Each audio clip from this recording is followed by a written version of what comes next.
Je viens d'arriver à Manille, mon bus nous a laissé à l'instant 2h33, le temps de récupérer mon sac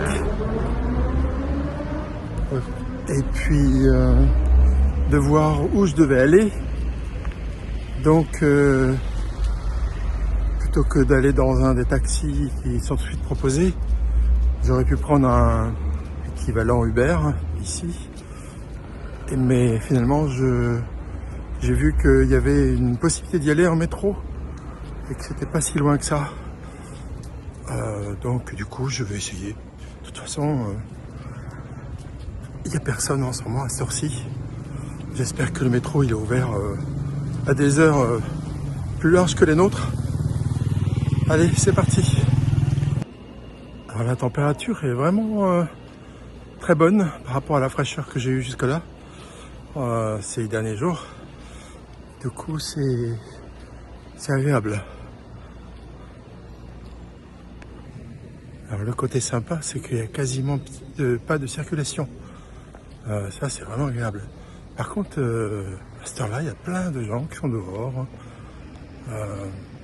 qui sont des fois assis autour d'une table à discuter, que ce soit des jeunes, des anciens. Réfugiés dans un McDo, en attendant que la ligne de métro s'ouvre. Il est 3h du matin et elle ouvre à 5h. L'avantage du petit matin, c'est qu'on a la ville presque pour nous tout seuls. Là, dans les grands axes, ça y est, ça a repris la circulation. Ça commence à y avoir un petit peu de bruit. Mais dès qu'on s'en écarte, c'est encore cool. Très belle basilique de San Sébastien. Vraiment, très très belle église. La route est vide. Wow, vous avez vu le parterre?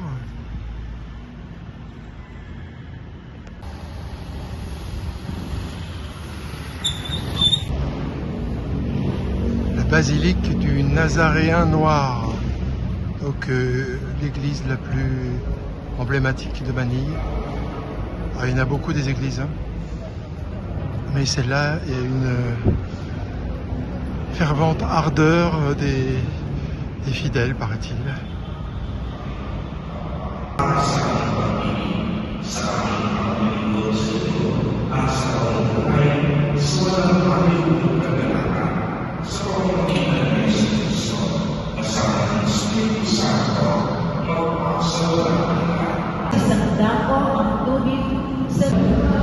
Alors d'extérieur, elle paye beaucoup moins de mine que la basilique qu'on a vue précédemment.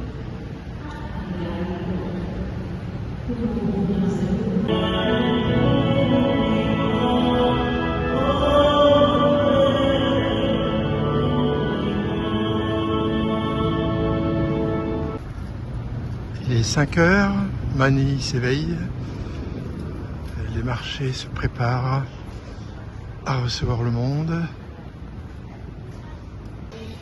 Le service de nettoyage est en cours de travail. Tout à l'heure, j'ai vu des éboueurs qui passaient, qui prenaient les poubelles à des endroits bien précis. La poste, la Pasig River et le pont Jones. Très classe le pont Jones. Le quartier chinois, le début du quartier chinois, qui s'appelle Binondo.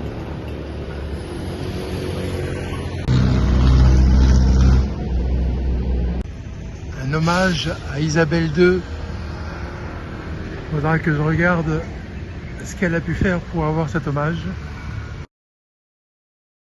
Et ben voilà, j'ai profité d'avoir utilisé leurs toilettes pour mon urgence.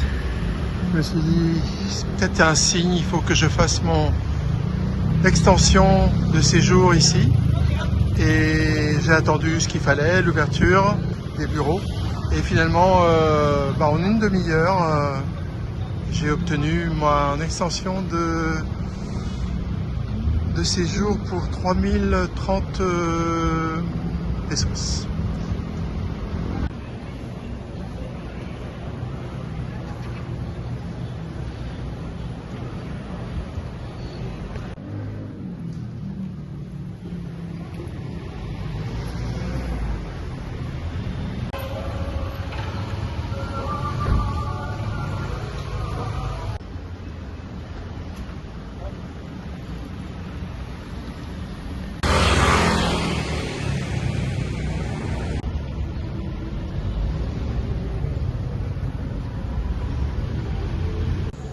La cathédrale Calakang, bon, j'ai pas la bonne exposition pour le soleil là. Elle est située vraiment sur une place où d'un côté il y a le palais du gouverneur. Là ils sont en train de faire la cérémonie du lundi matin, un peu plus tard que celle de l'immigration d'office. Et puis ici est le roi, je sais plus quel. Et là c'est le bureau des impôts. Et c'est bien gardé partout, il y a de la police et des militaires. C'était le roi Carlos IV en statue.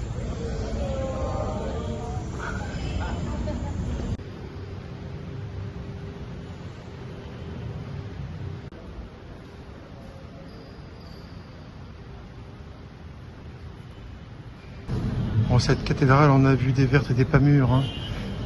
Toute première, toute petite en bois, était de 1571. Elle a été brûlée par un incendie. Ensuite, plusieurs fois, elle a été reconstruite à la suite de 5 séismes qui l'avaient bien endommagée. Et la dernière fois qu'elle a été reconstruite, c'était parce que elle avait été bombardée par les Américains en février 1945. Ce qui est appelé Intramuros, c'est en fait l'ancienne ville, la toute première que les Espagnols avaient construite et fait en sorte qu'elle soit protégée avec des remparts. Et voilà, il en reste de beaux édifices. Il y a aussi des constructions récentes, mais c'est calme, il y a beaucoup moins de voitures. C'est un peu plus reposant que la ville en elle-même. Donc, quand on vient de Vigan, qui est vraiment une ville qui a été bien préservée avec les édifices espagnols, c'est vrai qu'ici ça fait un peu moins préservé.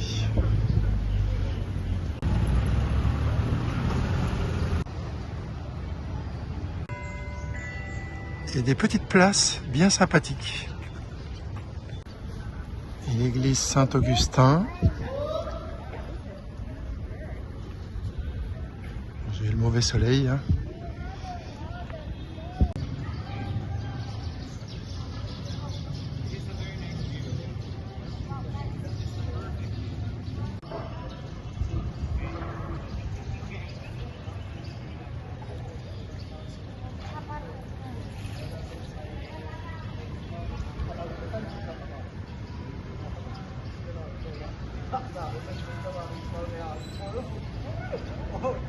Cette église Saint-Augustin a été construite en 1587, tout en pierre.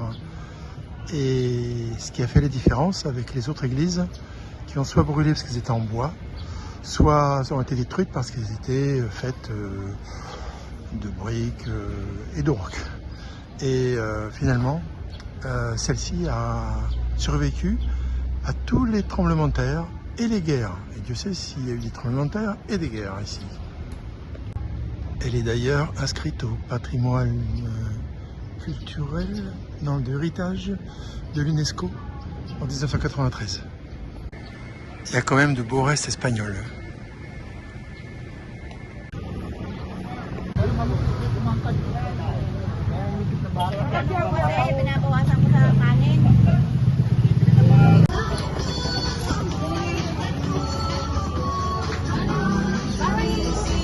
Alors je viens de traverser un petit coin sympathique d'Intramuros où il y avait plein de petits restos, enfin c'est plutôt de la street food et des petits commerçants qui vendaient des petites choses, légumes, un peu de tout quoi.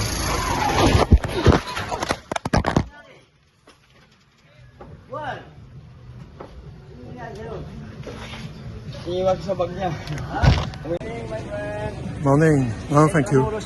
Thank you, thank you. Alors, du coup, tout à l'heure, là, j'étais en train de filmer et j'arrivais sur le petit chat qui était étalé sur le tricycle. Et il y a un tricycle qui arrive.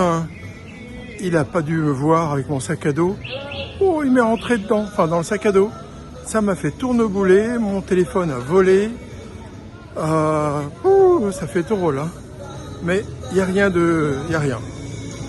Tout va bien. Donc le téléphone n'a rien. Et puis le pied, ça devrait aller. Voilà. Donc petite histoire un peu bizarre. C'est pas le genre de choses qui arrivent à tout le monde. Une des rues d'Intramuros. Je dirais qu'il y a la fête ici, les enceintes et tout. Il y a même une esplanade.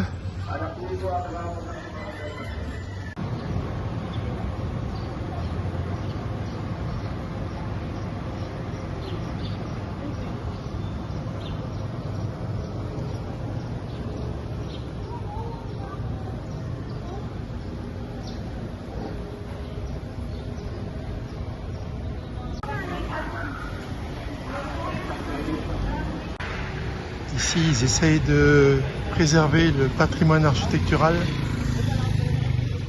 et à l'intérieur, ils feront un peu comme ils veulent. Dans Intramuros, juste à côté des murs, à l'intérieur, sur les bords, il y a plein de street food. Ça doit être très sympa.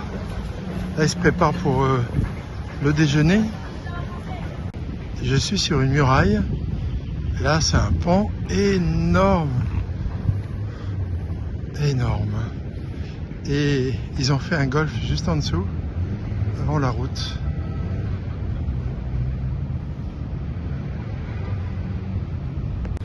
Là, j'arrive au bout de la grande muraille et là, je suis sur un petit passage, mais toujours sur la muraille.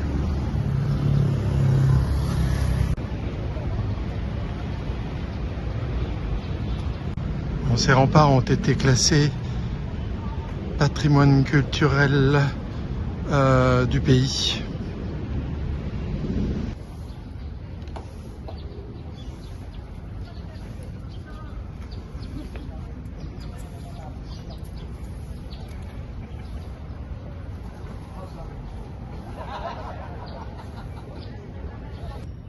Et dans cet Intramuros, il y avait aussi un fort. Le fort abritait donc tous les militaires qui permettaient de défendre la ville et elle a été beaucoup sollicitée durant les révoltes philippines avec José Rizal qui représente le héros national qui a contesté les Espagnols pendant longtemps, mais il s'est fait guillotiner ou tuer, non fusiller, je ne sais plus. Je vous dirai ça. En tout cas, c'est par là qu'il est passé pour y passer. Et ensuite, il y a eu les Américains, les Japonais d'abord, les Américains qui sont arrivés derrière, mais quand ils sont arrivés, ils ont tout bombardé. Donc il ne reste plus grand-chose. Le fort en lui-même était juste une petite excroissance à l'intérieur de l'Intramuros. Ils ont fait en sorte d'être complètement à l'abri de tout envahisseur. Avant que les Espagnols n'arrivent, il y avait un sultan musulman qui était là depuis je ne sais pas d'ailleurs combien de temps. Et il fut chassé par les Espagnols. Donc ils avaient déjà ce petit fort, le sultan, et les Espagnols l'ont consolidé, agrandi. Il y a quand même eu tout au début un pirate chinois qui a tout brûlé. Et puis ensuite, après les Espagnols, ce fut les Anglais pendant 2 ans. Ils ont essayé de reprendre ça. Et puis bien plus tard, ce fut les Américains, non, les Japonais et les Américains.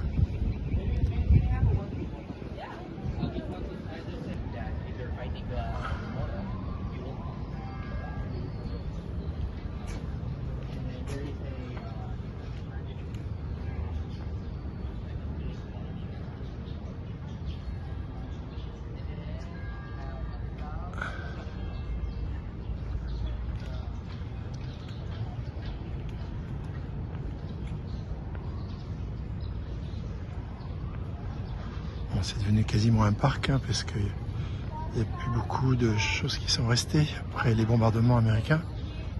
On voit mieux ce qui reste ici.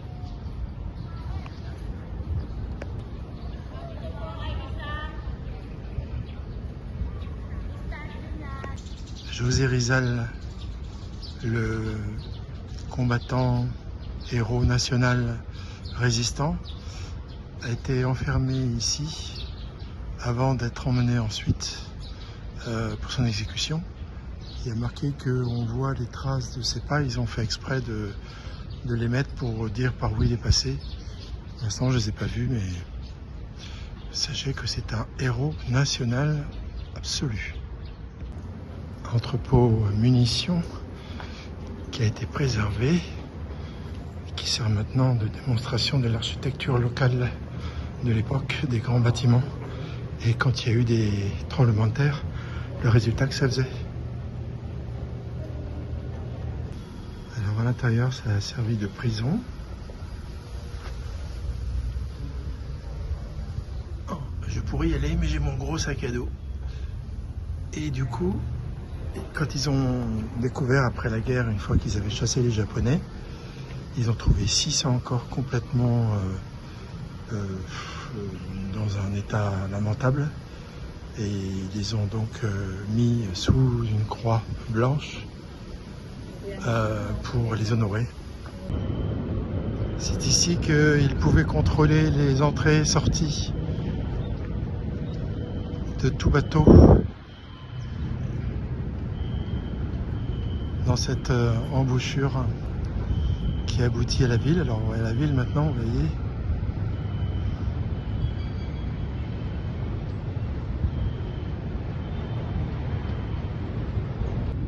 La forteresse est massive, faite de pierres de lave,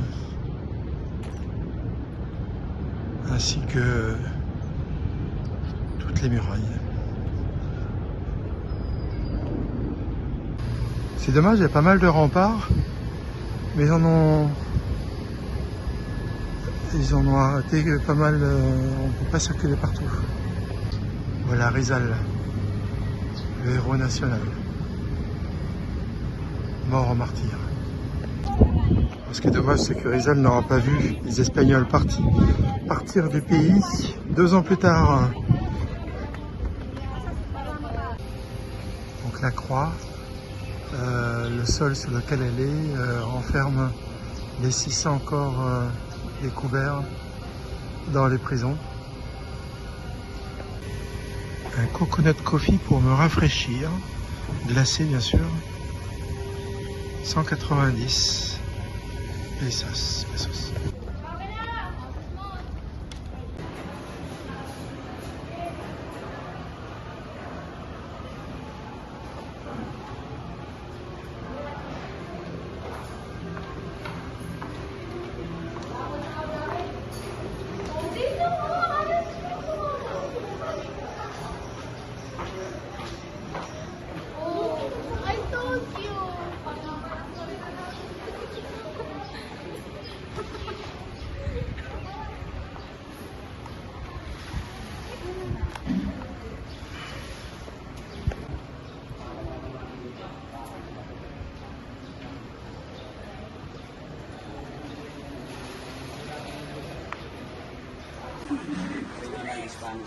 Dito siya yung Maria Clara Tugara.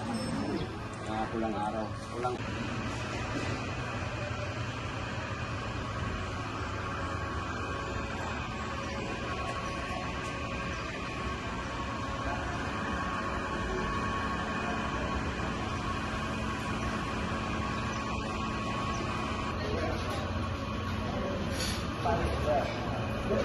Where? Oh yeah, Where? Spanish well. Yeah. Alors ici, il y a tout un quartier assez préservé, quartier espagnol, et ils y ont mis plein de restos qui ont l'air, avec affichant des menus succulents. Bon, malheureusement, c'est pas pour moi, vu que ça ma courante a reprise.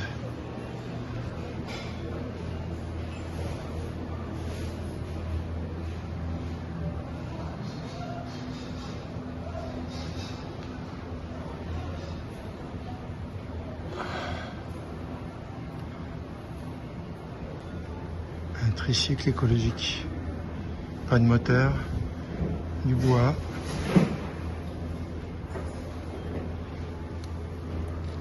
Salut toi.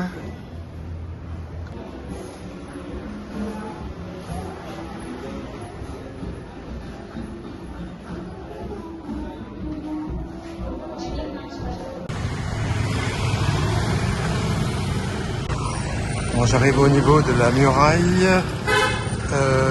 ouest, non est, et juste à côté il y a le parc Rizal, un petit coin de verdure dans cet univers motorisé.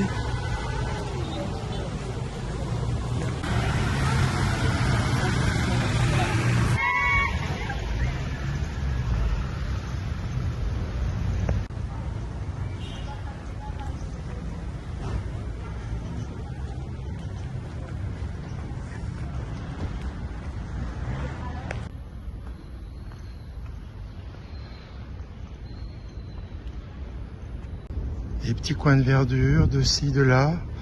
On peut s'allonger, c'est tranquille. Il y a le bruit de fond de la ville, mais ça va. Apparemment, c'est le coin des amoureux. À chaque petite niche, là, on trouve des amoureux. Et les deux autres, pareil. Et derrière l'épaisse muraille, très épaisse, un golf. Peut-être que même que tout à l'heure d'ailleurs.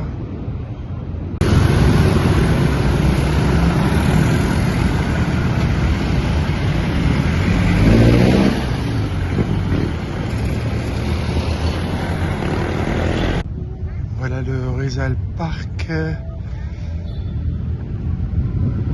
dans lequel se trouve le musée d'histoire naturelle.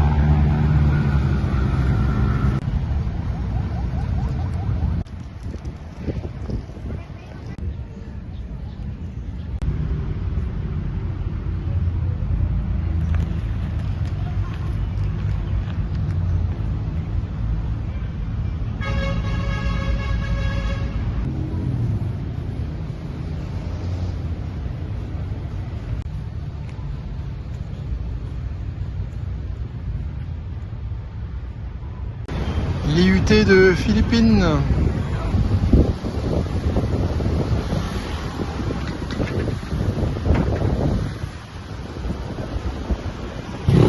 Très animé, très encombré.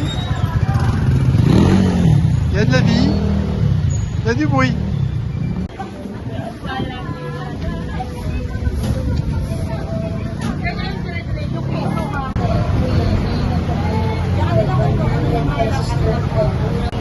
Bon, j'ai décidé de prendre le métro pour rejoindre mon hôtel. C'est la ligne LRT 2 et c'est pas facile de trouver l'entrée. Donc je suis rentré par une entrée de la LRT 1 pour pouvoir prendre cette passerelle qui me conduit au LRT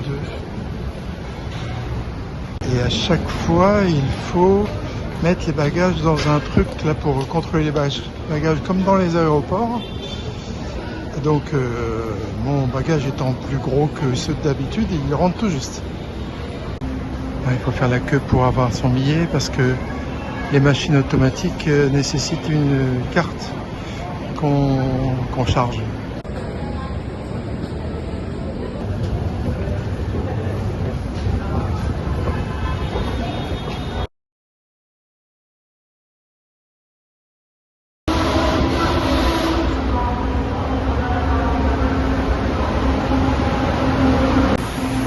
un vrai frigo incroyable. 8 stations frigorifiées. Je sais pas si ma crève va pas revenir. Sumawak lang po tayo sa mga train safety handrails.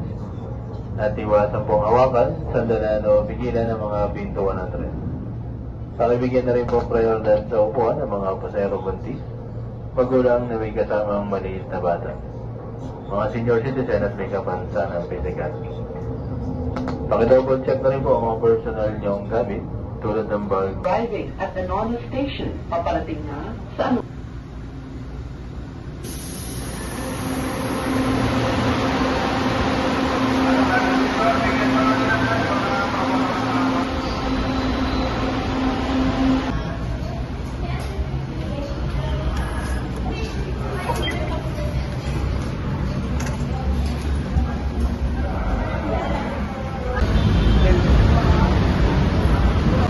Ça, c'est la ligne de métro là-haut par laquelle je suis venu.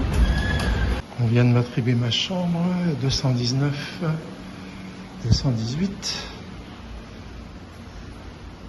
219.